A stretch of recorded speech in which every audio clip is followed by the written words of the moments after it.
I didn't think anything like this could actually happen to someone like me. Not in real life. Not outside of stories people tell, just to scare each other. But what I saw out there, I still don't have an explanation for. My names, well, that part doesn't really matter. At the time, I was a veterinary student, just trying to get through my final year.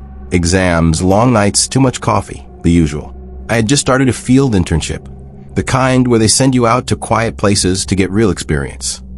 My professor, he was the one who suggested it, said it would be simple, routine animal behavior observation, easy credits. So I packed my things and drove out to a small rural area just outside Bozeman. It was the kind of place where everything feels stretched out. Long roads, wide land, barely any signal. Peaceful in a way. And if you've ever been out in the countryside at night, you know how quiet it gets. But this was different. The drive should have taken maybe 2 hours, but it felt longer. The road just kept stretching out, emptier the farther I went.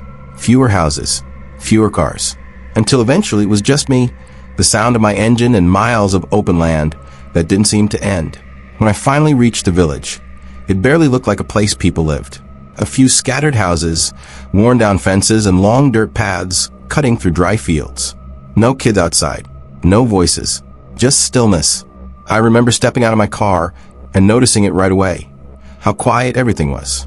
Not the normal kind of quiet. No birds, no insects, nothing. The farmers were already waiting for me. 3 of them. They didn't wave, didn't smile, just stood there like they'd been expecting me for a while. They explained the situation quickly, almost too quickly. The animals hadn't been sleeping. At first it sounded harmless, just a behavioral issue. But then they added that the animals had started changing, becoming aggressive, unpredictable, hard to control. I asked how long it had been going on. One of them said, a few nights. Another one cut in too many. That was the first moment something fell off. That night, I decided to see it for myself. The cows were exactly where they said they'd be, standing in the field, completely still. No movement, no sound, just standing there like statues. I waited for one of them to shift, to blink, to react to me. Nothing. Then I checked the chicken coop. Every single one of them was awake, not moving, not making noise, just staring out through the wire. And the dogs, that's what really got to me. They weren't barking, not even a low growl, just curled low to the ground, shaking, letting out these quiet, strained whimpers like they were trying not to be heard. I went back to the farmers, asked more questions, tried to make sense of it, but they wouldn't look at me. They kept brushing it off, giving short answers, changing the subject like they didn't want me thinking too hard about it. And that's when it hit me. It wasn't just that the animals weren't sleeping. It was what they were doing instead. I told myself it was just stress, that I was overthinking things because I was out there alone. New place, unfamiliar people. Your mind plays tricks on you like that. But I couldn't shake the feeling. So I stayed. The second night, I went back out again. Same time, same stillness. I moved slower this time, paying attention to everything. The ground beneath my feet, the air, the way sound carried or didn't. The cows were in a different part of the field now, but they were the same, standing, rigid, silent. And that's when I noticed something I hadn't the first night. They weren't just standing randomly. They were all facing the same direction. Every single one of them. At first, I thought it was coincidence. Maybe they'd been herded that way earlier. But then I checked the chickens again. Same thing. Every one of them turned, staring through the wire in that exact direction. I felt this tightness in my chest as I turned slowly, following their line of sight. That's when I saw it. A hill, not far, but far enough to sit just at the edge of everything. Bare. No trees. Just a dark rise against the night sky. I remember telling myself it was nothing. Just land. But the longer I stood there, the more it didn't feel like nothing. I started checking everything after that. Every animal I could find. The horses in a nearby enclosure facing the hill. The dogs, even when they were trembling, trying to stay low, their eyes were fixed in that direction. It didn't matter where they were. They were all looking at the same place. And that's when I noticed something else. There were still no sounds. No wind moving through the grass. No insects. No distant hum of anything alive. It was like the entire place was holding its breath. I don't know how to explain it, but the silence didn't feel empty. It felt occupied. Like something was there, just beyond what I could see, watching. I went back to the farmers the next morning. I didn't even try to ease into it this time. I asked them directly about the hill, about the animals, about what was really going on. And this time they reacted. One of them snapped at me, told me I was there to do a job, not ask questions. Another one just shook his head, wouldn't say a word. But the third one, he hesitated, just for a second. And then he said it, quiet, like he didn't mean to. It started again. The others shut him down immediately, told him to stop talking, told me to drop it. But it was too late, because that one sentence told me everything I needed to know. This wasn't new. Whatever was happening out there, it had happened before. And suddenly, leaving didn't feel simple anymore. Because now I needed to understand why. At that point, I had a choice. Leave, or find out what they weren't telling me. What would you have done? I didn't sleep that night. None of them did. Around midnight, a few of the farmers gathered without saying much. No one called for it. They just showed up one by one, like it was something they'd done many times before. No lights, no conversation. Just quiet footsteps and tense faces. And then they started walking. Not toward the barns. Not toward the houses. Toward the hill. I followed them. We stopped at a distance. Not too close, but close enough that it filled your vision if you stared long enough. No one spoke. No one needed to. Whatever this was, they already understood it. I checked my phone. No signal. The screen flickered once, then steadied. Time moved slowly after that. Too slowly. Every second felt stretched, like it didn't want to pass. My ears strained for any kind of sound, wind movement, anything, but there was nothing. Just that heavy silence pressing in from all sides. The animals behind us hadn't moved. I didn't have to turn around to know. They were still there, still watching, waiting. I looked at the time again. 3:16 a.m. One of the farmers shifted slightly. Another took a step back. And then 3:17. At first, I thought my eyes were adjusting to the dark. But something on the hill changed. It wasn't clear. It didn't rise up or step forward like anything normal would. It just shifted, like the shape of the hill itself was moving, a section of darkness folding into itself, then stretching, then settling into something that didn't make sense no matter how long you looked at it.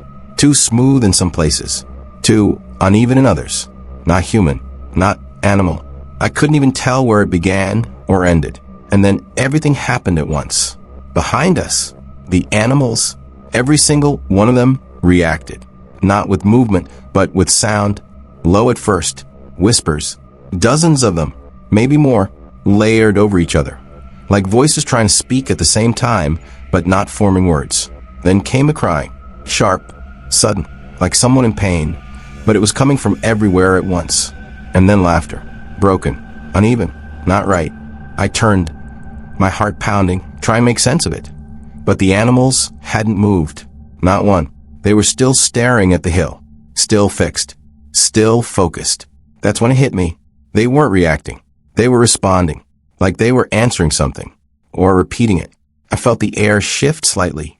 Just enough to notice.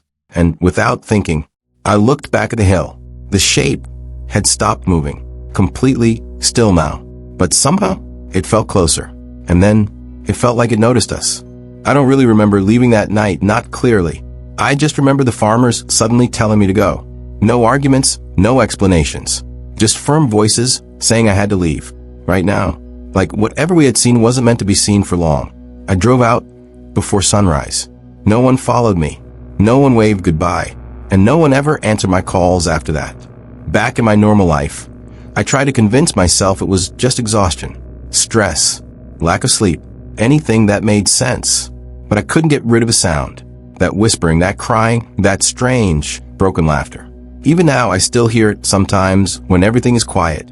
And worse, I still wake up at exactly 3:17 a.m. every single time. I never told anyone this part, but sometimes when I wake up at that exact moment, it feels like the silence in my room isn't empty either. Like it's waiting. Whatever was under that hill, it wasn't fully awake yet. And I don't think I want to know what happens when it is. So I have to ask you, do you think the animals were warning them or helping it? Would you have stayed longer or left like I did? And if you want more real disturbing stories like this, make sure you follow and stay with me because I've got another one you won't believe. And next time, I'll tell you about the one place I refuse to go back to.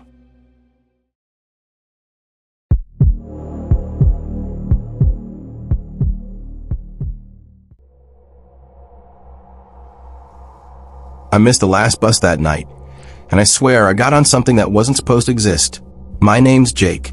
I'm 17, just a normal kid. School, games, hanging out, nothing strange. I live in a small town in Iowa, the kind of place where everyone knows your name and nothing really changes.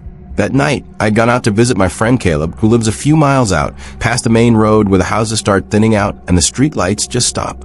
We were just doing regular stuff, watching videos, messing around, laughing too loud for no reason. Time just slipped by. I remember checking my phone at one point and thinking I still had enough time to catch the last bus back. I didn't. By the time I stepped outside, it was already too quiet. No cars, no voices, just that empty countryside feeling. The kind where the air feels bigger than it should. The bus stop sat there by the road, completely still, like it had been forgotten. My phone was almost dead. No signal. No way to call anyone. Walking back wasn't an option. It was miles of dark road with nothing around. So I just stood there, waiting. Even though I knew the last bus had already passed. Have you ever been stranded somewhere with no way home? I kept staring down the road, hoping I was wrong. Hoping maybe the bus was just late. But deep down I already knew. I'd missed it. The last one. I pulled out my phone again. 2%. No signal. The screen flickered like it was about to give up on me too. I even tried moving around a bit, lifting it up, like that would somehow catch a bar out here. Nothing. Just that empty no service at the top. The road stretched out in both directions, completely dark. No headlights in the distance. No houses close enough to see a porch light. Just fields and silence. I thought about walking back to Caleb's place, but it was way too far. At least an hour, maybe more. And the road had no sidewalks, just narrow shoulders and thick darkness on both sides. And there was no way I was making it home on foot from there. No taxis, no rides, no one even passing through. That's when it started to hit me. That slow, sinking feeling in your chest when you realize you're stuck. Really stuck.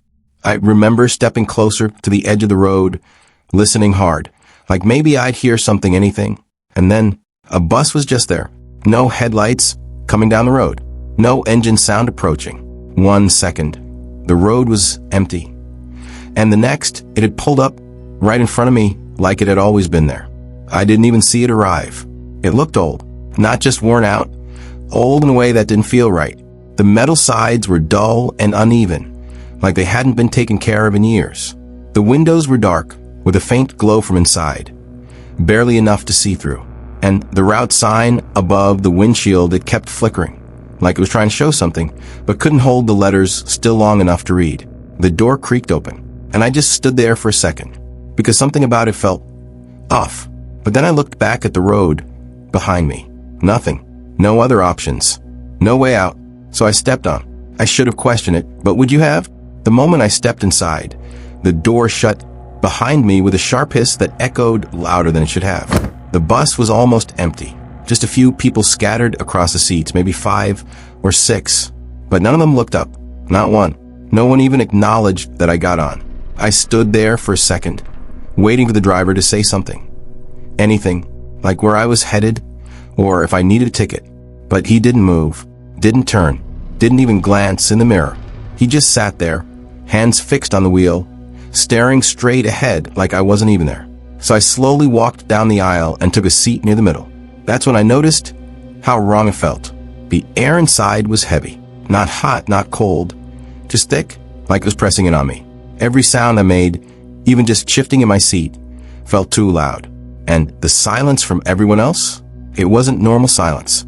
It was the kind that makes your ears ring if you listen too long. I looked around again. The passengers, they weren't moving. Not fidgeting. Not blinking. At least not that I could see. Just sitting there, facing forward. Their skin looked pale under the dim lights. Almost gray. And their posture, stiff like mannequins that had been placed there and forgotten. I tried to shake it off, told myself they were just tired or didn't feel like talking. But then I looked out the window, and that's when it got worse. There was nothing outside. No road, no trees, no houses, no lights, just darkness. Not the kind you see at night, where your eyes can adjust. This was different. It was like the world outside the bus had been erased completely. I leaned closer to the glass, trying to catch something. Anything familiar. We should have passed a gas station by then, or at least a bend in the road I recognized. But there was nothing, just that same endless black. And then I noticed something else. I couldn't see my reflection. I shifted, moved my head slightly, nothing. The window showed nothing back. Not me. Not the inside of the bus. Just darkness. My chest started tightening. I glanced back at the other passengers again, and I swear for a second, one of them looked like they were staring at me without actually turning their head, like their eyes had shifted just enough. Before I could be sure, the bus jerked to a sudden stop. No warning, no slowing down, just stop. One of the passengers stood up, slowly, too slowly. They didn't look at anyone, didn't make a sound, just walked down the aisle toward the door. I remember holding my breath without realizing it. The door opened, and outside, there was nothing. No road, no ground, no sky, just pure black. Like the bus had stopped at the edge of everything. The passenger stepped forward and disappeared. Not like they walked away, not like they faded into the distance. They were just gone. The second they left the bus, it was like they had never been there at all. The door closed again, and no one reacted. No one moved. That's when I knew something was very wrong. I gripped the edge of my seat, trying to steady my breathing, trying to make sense of what I had just seen. But nothing made sense anymore. So let me ask you this. What would you do if you realized you weren't where you were supposed to be? That's when I lost it. I shot up from my seat, my heart pounding so hard it felt like it was shaking my whole body.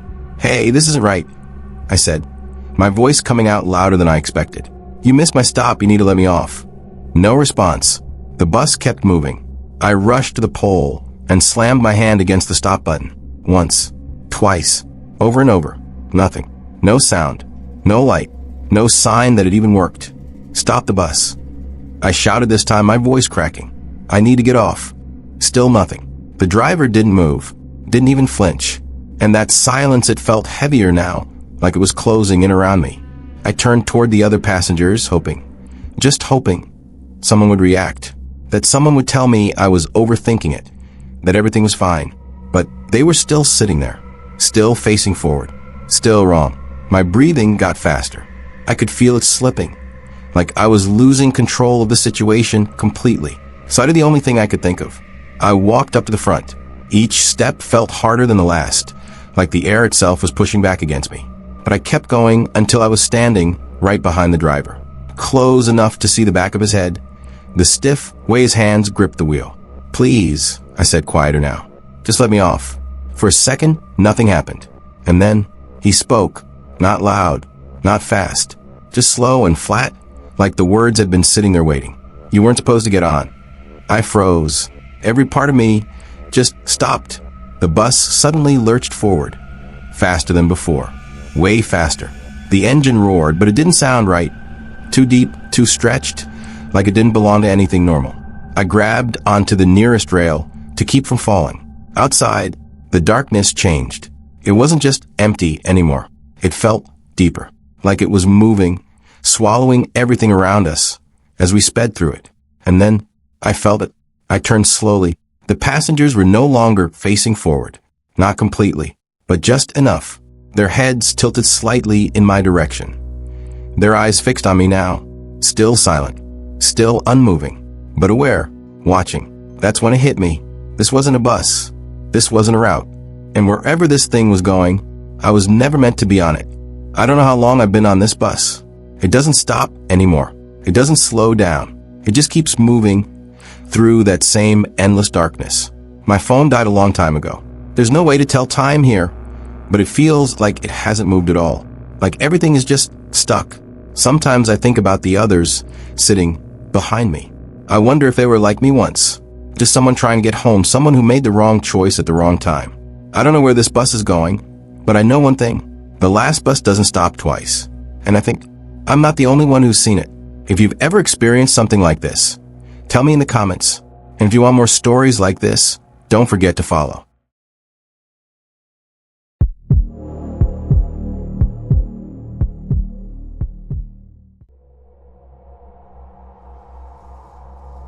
I've done hundreds of night deliveries, but there's one address I wish I never accepted. My name's Daniel. I'm 28, and for the past 2 years, I've been driving late-night routes, food, packages, whatever comes through the app. It's quiet work mostly. Just me, the road, and a GPS voice that doesn't always sound like it knows where it's sending me. Most nights are the same. I pick up an order, drive through small towns, drop it off, repeat. You get used to the silence after a while. You even start to like it. No traffic, no people, just long stretches of road, and the hum of the engine keep you company. I had a coworker, Mike. He used to joke about certain deliveries. Said there were places out past the main roads where things didn't feel right. Old houses, empty properties, addresses that barely showed up on the map. I always laughed it off. Thought he was just messing with me. That night started like any other. I was out in a rural part of Pennsylvania. Roads barely lit.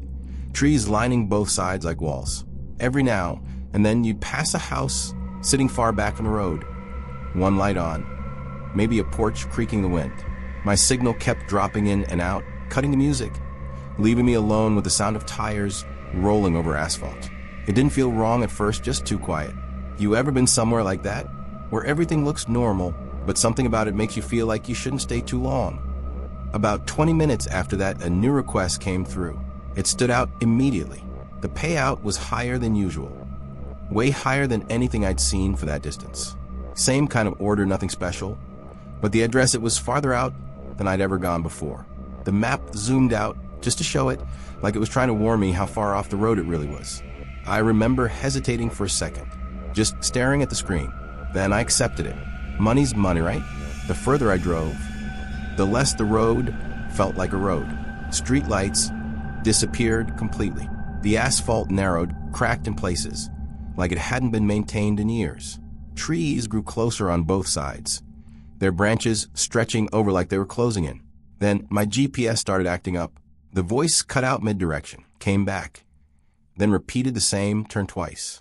The screen flickered once, just for a second, before correcting itself. I checked my signal, barely 1 bar, but the route stayed locked in. Straight ahead, no other cars, no houses for miles, just darkness and the occasional flicker of my headlights catching something in the distance that turned out to be nothing. And then I saw it, the house, sitting alone, set back, just enough from a road to feel separate from everything else. No driveway gate, no fence, just open land around it. But what caught me first was the light. Every single light inside was on. Not just one room, not just the porch, all of them, like the entire place was awake. I slowed the van, pulling up just in front of it. And that's when I noticed the windows. All of them were open, every single one. Second floor, first floor, even the smaller side windows, wide open. No curtains moving, no sound coming from inside, no car in sight, no voices, no footsteps, nothing. I sat there for a moment, engine still running, just looking at it, trying to make sense of it. It didn't look abandoned. It didn't look damaged. Just empty, but not the kind of empty that feels normal. The kind that makes you feel like you're interrupting something. I grabbed the package anyway, stepped out. The air felt colder than it should have been. Still, no wind. I walked up to the front door and knocked. The sound echoed more than it should have, like it traveled too far into the house. I waited. Nothing. I knocked again. Still nothing. And then I noticed the door wasn't fully closed. It was slightly open, just enough to leave a thin gap of darkness between the frame and whatever was inside. No movement, no sound, just that open doorway, and all those windows behind me still wide open, like the house was waiting. I stood there for a few seconds, longer than I should have, just staring at that gap in the door, waiting for something, anything to move inside, but nothing did. And that's when it hit me. I didn't want to be there anymore. I set the package down right by the door, a little closer than I normally would, and turned around, started walking back to the van. Slow at first, trying not to make it obvious that I was uneasy, even though there was no one around to notice. My footsteps sounded too loud against the ground, the kind of loud that makes you aware of every single step you take. Halfway down the path, I felt it, that feeling, like someone was watching me, not just looking, but focusing. You know that instinct you get sometimes when your body reacts before your mind catches up? That's what it was. I stopped walking, for a second. I told myself not to turn around. Just get in the van and leave. That's it. But I couldn't help it. I turned, and that's when I saw it. One of the windows on the second floor, there was someone standing there, perfectly still. I hadn't seen anyone before. I know I hadn't. I checked every window when I pulled up. There was nothing there. But now there it was, just standing behind the open frame. No face I could make out. No movement. No shifting. Just a shape darker than the room behind it, watching me. I didn't wait. I turned back around and walked faster this time. Not running, but close to it. I could feel it behind me, even without looking again. That same focus, like it hadn't taken its eyes off me for a second. I got into the van, locked the doors immediately, and drove off. I didn't look back, at least not that night, because after that it didn't end. A couple nights later, I was on a completely different route, different town, different road. I remember thinking I was far from that place. And then I saw it again. The same house, same lights, same open windows, just sitting there like it had always been part of that road. This time I didn't stop. I kept driving, told myself it wasn't real, that I was just tired seeing things. But the next night, it showed up again, closer. Not just the house, but the feeling. And the windows, there was more than one figure now, standing in different rooms, all still, all facing outward, watching. Every night after that, it got worse. Different roads, different directions, places I knew didn't connect in any way. And somehow, that house kept finding me. Each time it was closer than before. Each time more figures filled the windows. None of them moved, not once. Just stood there like they were waiting for something or someone. I stopped taking night deliveries after that. Completely. Told myself that would fix it. That whatever this was, it was tied to the job. But it didn't stop. I'd be driving during the day, and for just a second, I'd catch it in the distance. Lights on, windows open, watching. So let me ask you something. What would you do if a place started following you instead of you finding it? I tried to ignore it. For days, I stayed off the road at night, picked up daytime shifts, stayed around people, kept the radio on, anything to keep my mind from going back to it. And for a while it almost worked. Almost. Then one evening, just before I logged off, a request came through. I wasn't even planning to take it. I remember staring at the screen, my thumb hovering over decline. But something about it made me pause.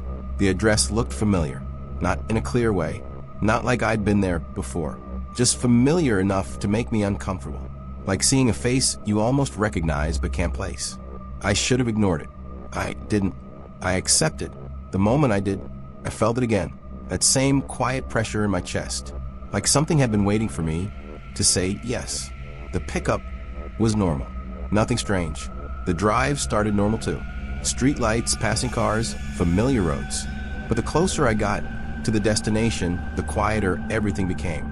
Less traffic, fewer lights, until eventually there was nothing else around me.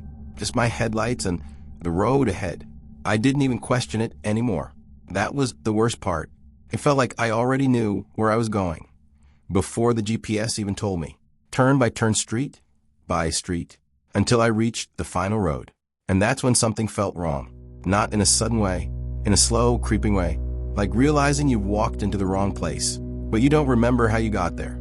I slowed the van, looked around, and then I noticed it. My street sign. I knew that sign. The chipped paint, the way it leaned slightly to the left. I passed it every day. My grip tightened on the wheel. No, I kept driving, just a little further, trying to prove myself wrong. But deep down, I already knew, because up ahead, I could see the light. Too many lights. All on. I stopped the van in the middle of the road. Didn't even bother parking properly, because the house in front of me was standing exactly where mine should have been. Same distance from a road, same shape, same position. But it wasn't my house. Every light inside was on. Every window wide open, and this time, every single one of them was filled. Figures, dozens of them, standing in every room, every floor, pressed near the open frames, all facing one direction. Me. I couldn't move. I couldn't even breathe properly. They weren't just shapes anymore. I could see outlines, shoulders, heads tilted at unnatural angles. Some too tall for the rooms they stood in, some too still to feel real. And none of them blinked. None of them shifted. Just watching, waiting, and my eyes locked onto one of them. Second floor, front window, right in the center. It stood closer than the others, clearer. And that's when I felt something drop in my stomach. Because it looked like me. Same height, same build, same jacket I was wearing. It was standing the exact way I was, shoulders slightly forward, head tilted just a little to the side, mirroring me. But something was wrong. It wasn't perfectly in sync. Its posture lagged, like it was copying me a second too late. I slowly raised my hand, my fingers trembling, and it followed, not immediately, the second after. Slow, delayed, wrong. I froze, and that's when I realized it wasn't copying me anymore. It was moving on its own. Its arm kept rising even after mine stopped. Higher and higher, until the angle bent in a way mine couldn't. Then its head tilted further than it should have. A sharp, unnatural angle, still staring straight at me. And in that moment, I understood something I wish I didn't. It wasn't trying to match me. It was learning me, and then it moved before I did. I'm not going to tell you what happened after that. Not because I forgot, but because I don't think saying it out loud is a good idea. I will say this, I made it out of there. At least, I think I did. Because sometimes, even now, I still catch myself checking reflections a little longer than I should. Windows, mirrors, dark screens, just to make sure everything's still moving the way it's supposed to. I don't take night deliveries anymore, but sometimes when I drive, I still see it, waiting. Same lights, same open windows, like it never left. And I can't tell if it's following me, or if one day it's just going to be there where something else used to be.